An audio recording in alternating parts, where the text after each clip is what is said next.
साल 1576, तारीख 18 जून और जगह हल्दी घाटी।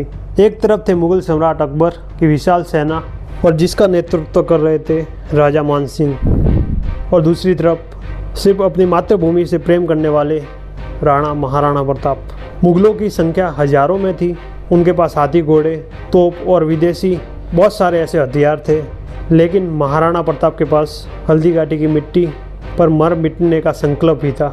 युद्ध हुआ, खून बहा, खून की नदियां बही। चेतक ने घायल होते हुए भी महाराणा प्रताप को उस युद्ध से निकाल लिया, लेकिन जीत किसकी हुई? इतिहास कहता है कि यह युद्ध निर्णायक नहीं था। अगर किसी ने सम्मान, आत्मबल की जीत दर्ज की थी तो वो थे महाराणा प्रताप। मुगल सेना पूरे मेवाड़ को जीत ही नहीं सकी थी, और महाराणा प्रताप जो जंगलों में रहे लेकिन कभी झुके नहीं थे, उन्होंने फिर से अपना क्षेत्र वापस लिया। कहते हैं जब महाराणा प्रताप हल्दी घाटी और आसपास के क्षेत्र पर दोबारा नियंत्रण पाया तो उन्होंने वहाँ की भूमि किसानों और वीर जो थे, जो उस युद्ध में शहीद हुए थे, उन्होंने पराक्रम दिखाया, उनको सौंप दी थी। इसका मतलब ये है कि अकबर के नियंत्रण में ये भूमि कभी गई ही नहीं थी। तो भी किताबों में हमें ये पढ़ाया कि अकबर महान।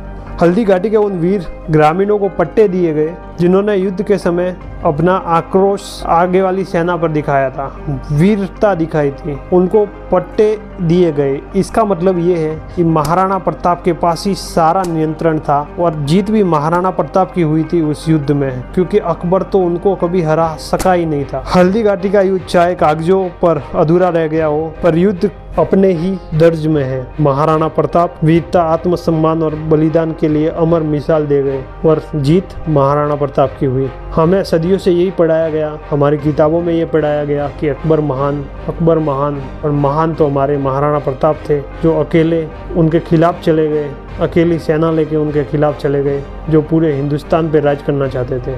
हल्दी घाटी के इस युद्ध में जीत अपने महाराणा प्रताप के आत्मसम्मान, सम्मान और मेवाड़ के हित में ही हुई थी।